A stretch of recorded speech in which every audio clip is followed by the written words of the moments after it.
Aqui eu tô no meu Diário da Índia, parte 3, mas essa parte aqui ela seria antecedente à viagem à Índia, mas como eu não tive tempo de gravar, vou gravar agora algumas reflexões que eu tive antes de vir pra cá.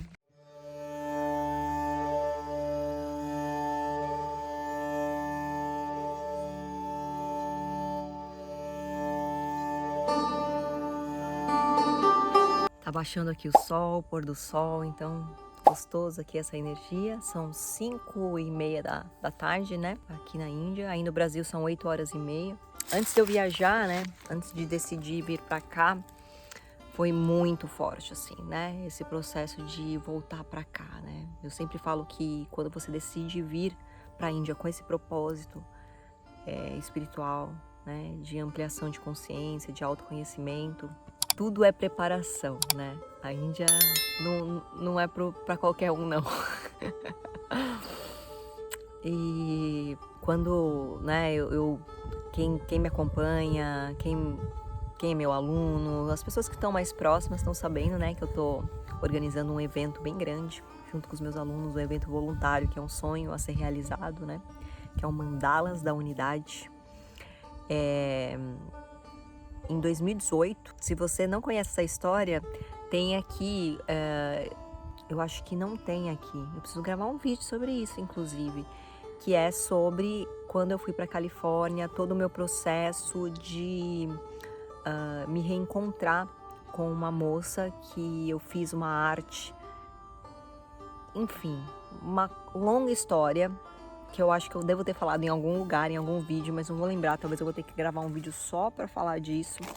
Mas lá na Califórnia que começou um movimento Beloved in Motion, que é Seja o Amor em Movimento, exatamente porque eu fiz uma arte para CJ, uma querida, que é aqui desse movimento da Diksha, aqui do Ekam, e que eu reencontrei com ela. Na verdade eu falo reencontrei porque é um encontro de alma, né? Mas eu não conhecia a CJ e eu encontrei lá na Califórnia quando eu morei.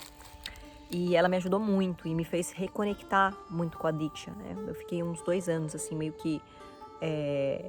desconectada, assim, do que estava acontecendo, porque eu estava num outro processo. E foi ela que me trouxe muito, assim, Tati, você precisa espalhar suas artes em lugares públicos. Porque eu fiz a minha arte dentro do espaço dela, que era uma câmara sagrada. Muitas e muitas pessoas já visitaram para receber milagres, para várias coisas, mas enfim, tudo conectado, sabe? E foi depois que eu voltei aqui da Índia que eu comecei a canalizar as mandalas. Eu nunca imaginei fazer mandala na minha vida, vocês sabem disso, já contei isso no meu vídeo do despertar espiritual. Eu nunca, né, pensei em fazer isso. Só que foi depois que eu voltei daqui. Quem não me conhece sabe, né? Quem não me conhece não sabe que eu sou arquiteta de formação e eu tinha um escritório próprio, muito bem sucedido e tudo mais.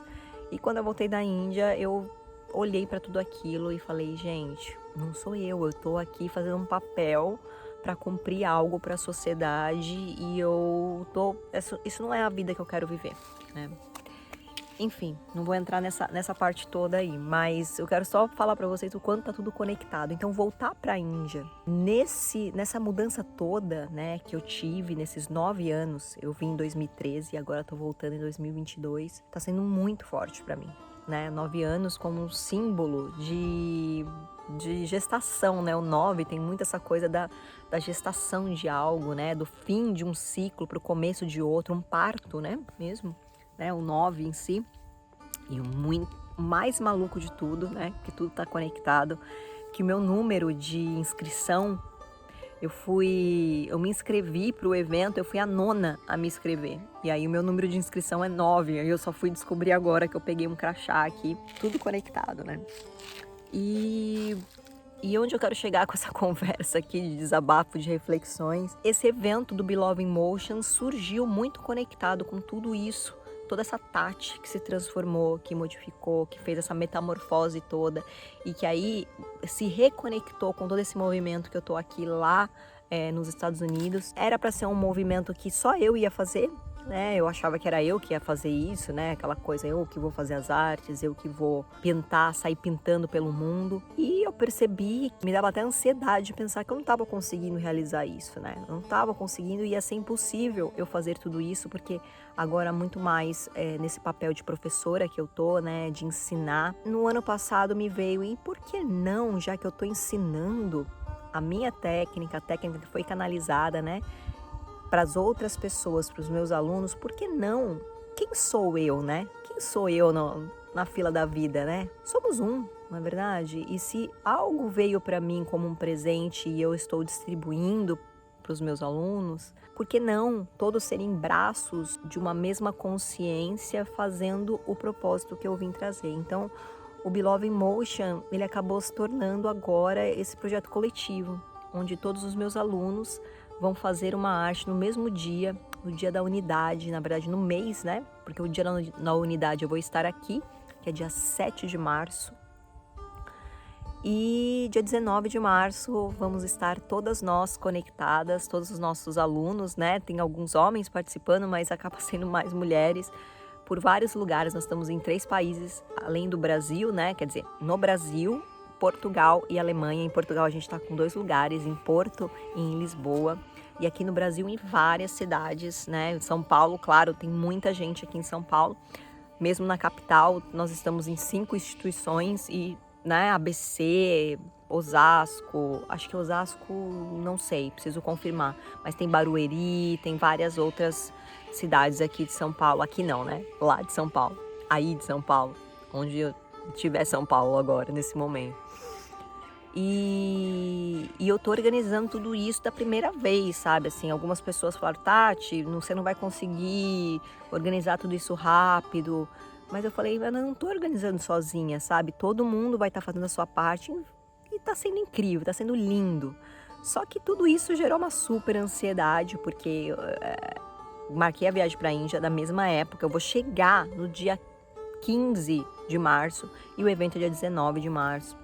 Eu estava resolvendo a questão de ter patrocinadores que disseram para mim assim, Tati, não vai rolar, porque nós estamos assim, eu lancei sobre isso com os alunos em dezembro, agora de 2021, mas eu não sabia quem que ia abraçar a causa, né? Eu achei que ia ter 5 lugares, nós estamos praticamente em 40 lugares, 40 instituições, abrigos voltadas para crianças, que é esse primeiro projeto que a gente está fazendo, que é de espalhar uma arte vibracional, que vai levar uma energia para aquele local. A gente vai levar a energia da unidade, então a gente vai aplicar as técnicas que eu ensino, porque muitas vezes, muitas pessoas não sabem, mas mandala vibracional é uma técnica canalizada, que foi canalizada por mim e que ela tem um passo a passo a ser seguido para que aquela arte vire uma arte com essa energia, né? Então, eu ensino isso nos meus cursos e os meus alunos estão aptos a fazer isso. Hoje eles têm até certificação para isso. E eles vão espalhar essas artes com mensagens, principalmente para as crianças. Então, nossa, tá tudo movimentando, tá uma coisa de louco. E aí eu faço pós-graduação. Tem as coisas do curso, tem os conteúdos, né? Porque as pessoas acham que a gente fica aqui, às vezes, fazendo vídeo. Gente, é uma loucura fazer isso aqui, ó. Por exemplo, eu não tive tempo de fazer vídeo. E aí eu tô gravando aqui os vídeos, sabe? Assim, e eu não gosto de fazer muito vlog. E até me conta aqui se vocês gostam aí dessa mão mexendo, dessa coisa toda meio roots aqui. Mas é o que dá pra ser. E nisso, quando eu paguei a viagem para a Índia, que foi assim 1 mês, 40 dias antes de embarcar, me deu uma ansiedade enorme de ter que resolver tudo. Tive um pico de estresse enorme, porque, enfim, por mais que eu ensine sobre mandalas e que as mandalas auxiliam na ansiedade, que auxiliam, né, você entrar num estado meditativo, eu mesma que ensino não estava conseguindo praticar isso. Porque eu não estava tendo tempo mesmo de tantas coisas, tantas atividades que estavam rolando, né? E foi muito intenso assim para mim. E senti também que foi todo um processo aí desse começo do ano, que foi, né, até agora esse portal que teve no dia 22/2/2022, foi bem forte a energia assim de muita mudança. Se você sentiu essas energias, conta aqui para mim. Inclusive fiz uma live sobre o portal, a gente faz uma mandala com uma intenção, tudo. E, nossa, não conseguia dormir, tava com insônia, uma coisa de louca. E nesse meio caminho aconteceu também uma coisa muito ruim, né? Que uma tia minha faleceu, uma tia muito querida, e que me fez refletir sobre muitas coisas também, né? Então as coisas acontecem tudo no mesmo tempo, né? Ela, não vou ser hipócrita de eu tô emocionada aqui pelo passado, não pelo presente, né? Assim em si, porque eu não vou ser hipócrita de falar, nossa, convivia super com a minha tia. Não, minha tia era uma tia muito querida na minha infância e que depois a gente se desconectou por muito tempo, assim, a gente desconectou. Infelizmente, a família do meu pai, quem for meu primo, meus primos e meus familiares que estiverem aqui, eles não vão me deixar mentir. Dá um oizinho aqui pra mim também. Eles são muito desconectados, né? A família do meu pai. E é muito triste, porque é uma família muito grande, de 10 irmãos. E uma família que às vezes briga por causa de dinheiro, sabe? Umas coisas meio que... E que isso separou muito a família, né? Mas a morte dela me fez refletir sobre algumas questões, não sobre a morte, porque a morte sempre traz as reflexões sobre... E aí, o que você está fazendo da sua vida? Você está vivendo aquilo que você quer viver? Mas com ela foi algo de gratidão, sabe? Um sentimento de gratidão. A minha tia, eu não sei exatamente, acho que há uns 4 anos atrás, ela sofreu um acidente, que ela bateu a cabeça. E aí ela teve que fazer uma operação, porque eu acho que começou a acumular líquido na cabeça dela.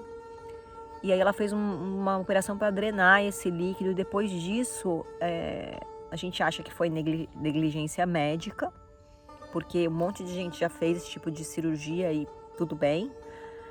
Mas no caso dela, ela estava bem, tudo normal, só que depois que ela fez a cirurgia para drenar esse líquido, ela começou a definhar.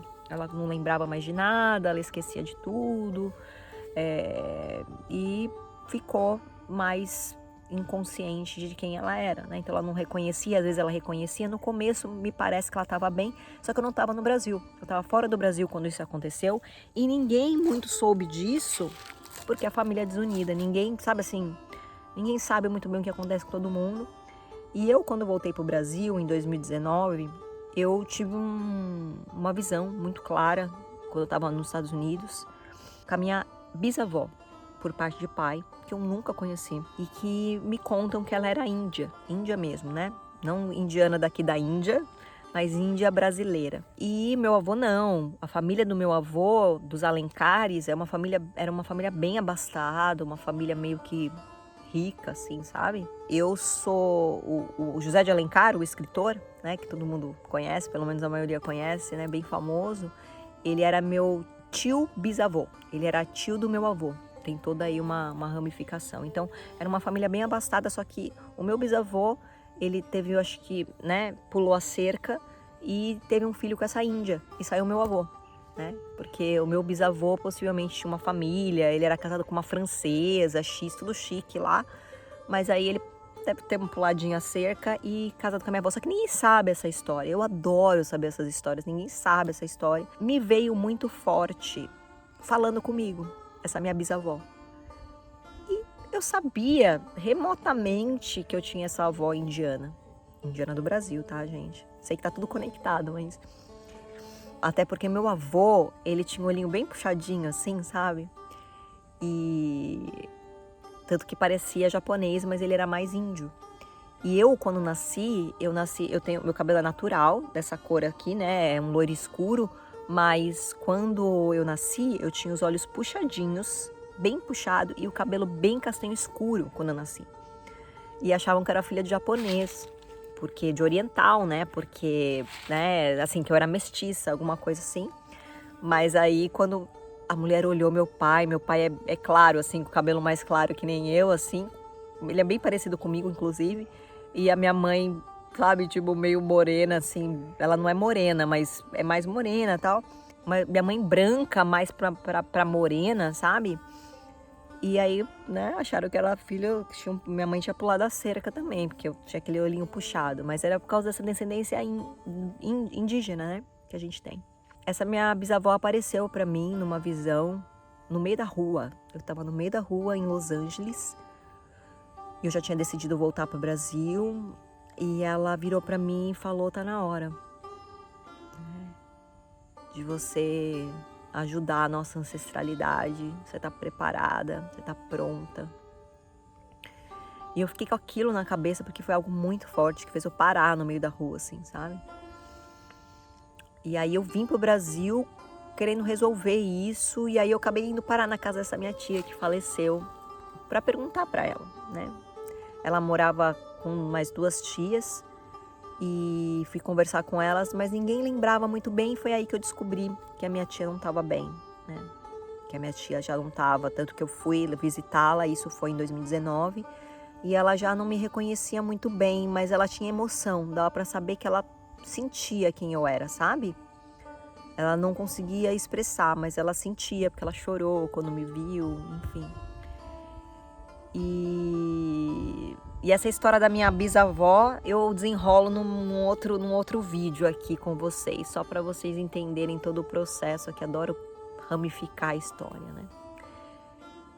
E foi aí que eu fui ver a situação da minha tia, me deu um aperto no coração, porque fazia muitos anos que eu não a via. Eu acho que a última vez que eu a vi foi no meu casamento, que eu já até me separei, né? Em 2010. E eu só fui reaver ela em 2019. Talvez eu tenha visto alguma vez, mas não me lembro. Eu acho que não. Ah, sim, ela foi visitar, foi na minha casa, que ela foi levar uns presentes de casamento, tudo. Eu lembro que ela foi. Mas deve ter sido assim, sabe? 2011, 2012, no máximo, que a gente se viu a última vez. Então, foi bem difícil. Logo depois também caiu a pandemia. Não vou ser também hipócrita que eu tive tempo de sair visitando, não tive. Senti muita vontade de fazer algum trabalho com mandalas com ela, mas também sem condições de tantas coisas que eu estava fazendo, né? De tantos projetos que eu estava cuidando. Mas sempre fiquei com aquela sensação de tipo, o que eu posso ajudar, o que eu posso fazer. E aí, em janeiro, ela foi internada num quadro assim meio que de desnutrição, porque ela estava muito magra. Por mais que as minhas tias cuidavam dela, eu sinto que ela não comia direito, ela ficava mais na cama. Então ela acabou, mesmo elas cuidando, fazendo o melhor que elas podiam, ela acabou ficando bem fraquinha. Aí ela foi internada, ficou acho que mais de 1 mês internada, se não me engano, ou quase 1 mês. Minhas tias pediram muito pra gente ficar no hospital com ela. Assim, pediram pra família inteira, assim, porque essa minha tia não tem filhos e ela só mora com outras. Ela morava com 2 outras tias que são já mais de idade, né, assim, que também não tem muita condição de ficar no hospital.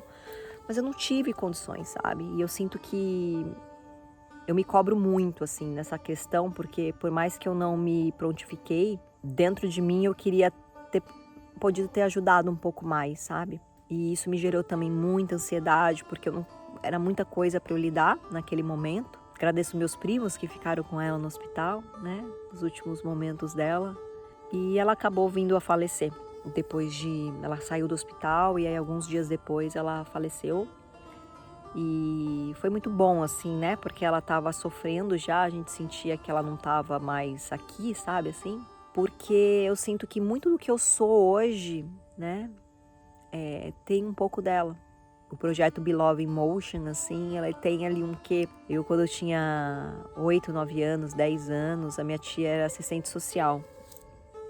E ela trabalhava naquele circo escola, que quem era vivo naquela época, né, isso anos 80, 90, 89, época de Luiz Erundina, no governo de São Paulo, existia esse circo escolas. Era um trabalho lindo que a prefeitura fazia,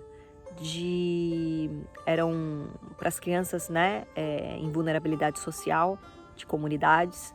Elas podiam, mediante elas irem para a escola, era o único requisito, elas precisavam frequentar a escola, elas poderiam frequentar nos outros períodos que ela não estivesse na escola, esse circo escola. e lá ensinava arte de todos os tipos, desde arte pintada, teatro, ensinava também esportes, né? E quando minha tia participou desse projeto, todos os anos nas férias eu ia trabalhar com essa minha tia. Meus pais sempre foram mais classe média, né, em relação à classe financeira. Nunca passei necessidade, mas, né, adolescente também não tinha nem nada assim esbanjando. Era aquela classe média. Depois meu pai realmente melhorou, né, de vida e tudo mais, trabalhando bastante, mas mesmo sendo classe média, né, que a gente chama aqui, não é rico, né, não é nada disso, a gente não consegue ter noção de como é a vida de uma pessoa que mora numa comunidade. E muitas vezes a gente só vê tudo isso através da televisão. A gente não tem acesso a essas crianças, a gente não tem acesso a essas pessoas. E a gente acaba também criando, infelizmente, né, uma visão do que a TV passa pra gente, do que, né, a estrutura social passa pra gente, como se, né, a gente é pequena, o pessoal fala que todo mundo que mora, de repente, em comunidade é ladrão, né? Naquela época se falava em favela, né, assim, né, falava muito isso, mas hoje a gente chama de comunidade. E falava dessa forma, como se fosse uma pessoa que tivesse só um minuto que tá passando pessoas aqui, eu fiquei sem graça. Não. Então, mas perdi o fio da meada, olha. Que todo mundo que mora em comunidade é muito pobre. Tem algumas crenças que a gente acha, né? Que a pessoa é ruim, que a pessoa é ladrão, né? Porque se cria, a gente não sabe exatamente, quem não vive ali não sabe. E é muito bom, né, essa representação, essas vozes que falam, né, da comunidade pra gente entender. Mas eu, quando era criança, eu não entendia, né? Eu entendia só a minha bolha ali. E essa minha tia fez eu sair dessa bolha, porque ela virava pra mim e falava, não é assim, né? Ela me contava e eu escutava, adorava, ela me contava as histórias das crianças, os processos, o porquê que essas pessoas muitas vezes viviam em comunidade. Eu era muito criança e eu tinha uma compaixão, assim, pela situação, porque eu falava assim, gente, podia ser eu, né? Que tava ali, às vezes, né? Ela falou, Tati, a gente trabalha lá, porque tem criança que os pais não têm condições, as crianças têm que trabalhar na rua, e blá, blá, blá. E ela me contava toda a história, né?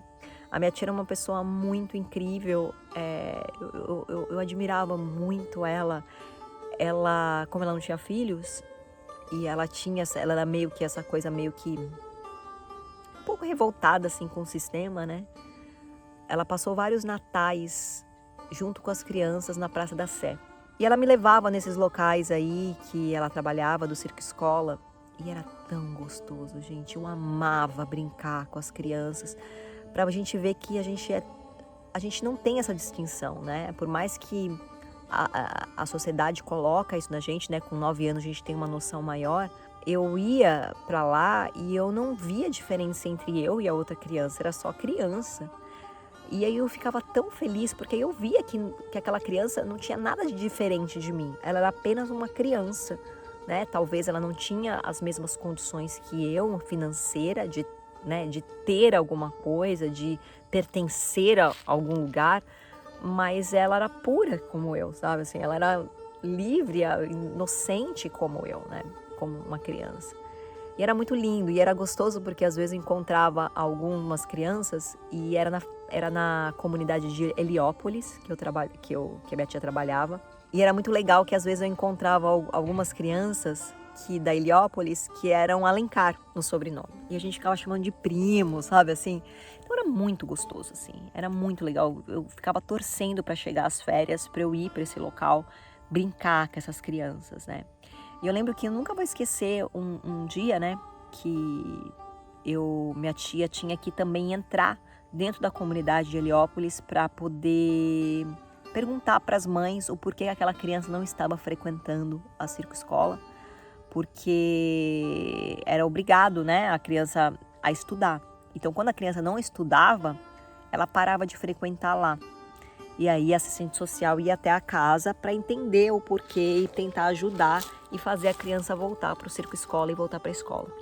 E aí a minha tia me levava para dentro da comunidade. Eu ficava fascinada olhando tudo aquilo, né? Pode parecer muito arrogante da minha parte, né? Mas estou falando de uma visão de criança, porque para mim era tudo novo, né? Você entrar ali e aquele olhar de tipo, porque quando, de novo, né, gente, o que a sociedade traz pra gente, o que as pessoas que moram fora da comunidade, hoje, é claro, né?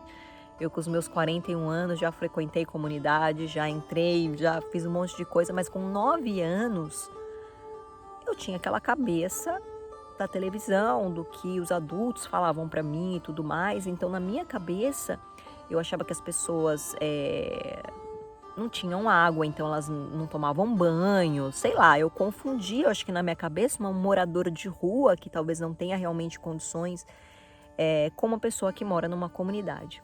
E naquela época, na Heliópolis, não tinha muita casa de alvenaria, eram casas de madeira mesmo, sabe? Então era aquela coisa mais simples ainda, que dava uma impressão que as pessoas, sei lá, elas viviam assim no meio do lixo, sabe? Era a sensação quando eu paro para pensar como uma criança. E aí eu lembro um dia que eu entrei numa casa de madeira e eu nunca vou esquecer o perfume que tinha a casa. Um cheiro de limpeza, tudo arrumadinho, televisão. Eu criança olhando, eu falei, uau!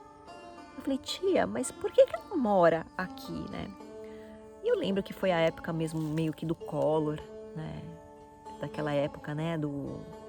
Muitas pessoas quebraram, né? Naquela época. Falou, Tati, elas não têm condições às vezes de pagar aluguel. Mas não é porque é uma pessoa que, né? Que é ruim, que ela faz mal, não. Ela só simplesmente para não ficar na rua, ela vem pra cá. Então ela me explicava tudo.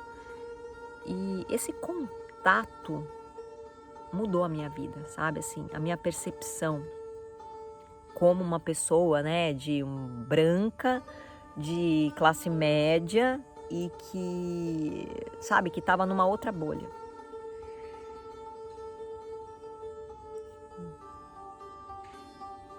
É isso. E eu sinto que todo esse processo meu de trabalhos voluntários surgiu de tudo isso, sabe?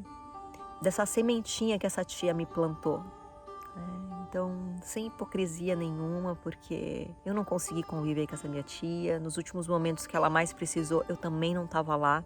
Não consegui nem visitá-la, mas queria prestar essa homenagem para ela, tia.